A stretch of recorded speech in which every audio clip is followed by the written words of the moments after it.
Hey balanza, hey balanza, hey balanza, hey balanza.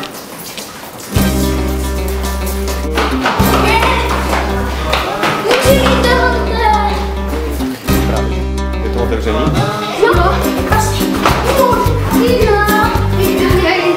Máme to tady připravený, pojďte už.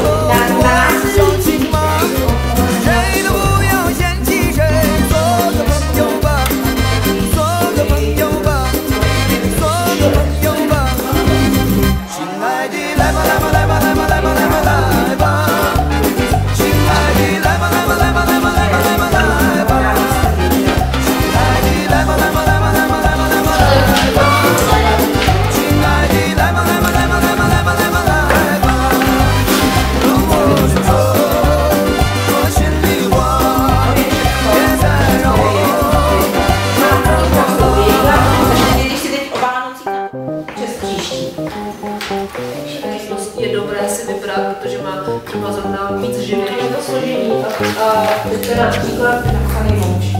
Aha, jo, takže dlouho nechodu. Ale že já jsem dneska měl příbor a ten byl hrozně špinavý. No, jsem říkal, tak si klidně si vezmi jiný. Je pravda, že ty příbory leží v tom sejdě, může se stát, že ten spodní se tak úplně neumeje. Paní kuchařky to pak v rychlosti přebírají a neutírá se to. Jo? Tak to je možný, že to můžeš špatně. Vem si klidně jiný, čistý, tenhle ten vrát, jo, ale není to, může to být i. Takže ono je i dost dětí, co si veme jídlo a vrátí ho, takže jako dělat nějakou takovou specialitu a jako neděláme. Žádnou vánoční.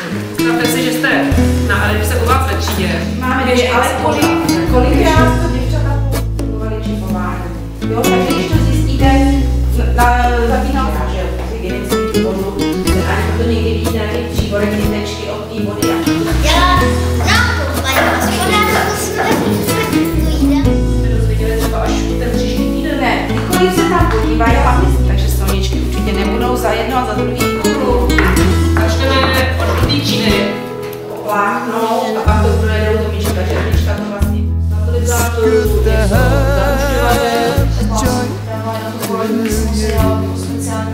určitě tam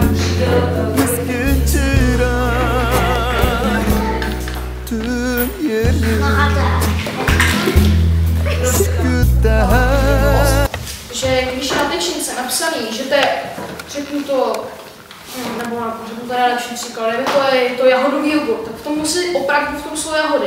Ale když je to jogurt s jahodovou příchutí, tak už tam nemusí ty jahody, oni tam ani nejsou. No, na to je právě záleží. Ani tam není ten džem jahodový, je tam jabkový, že? Ano, je to na krabice. Takže ještě něco chcete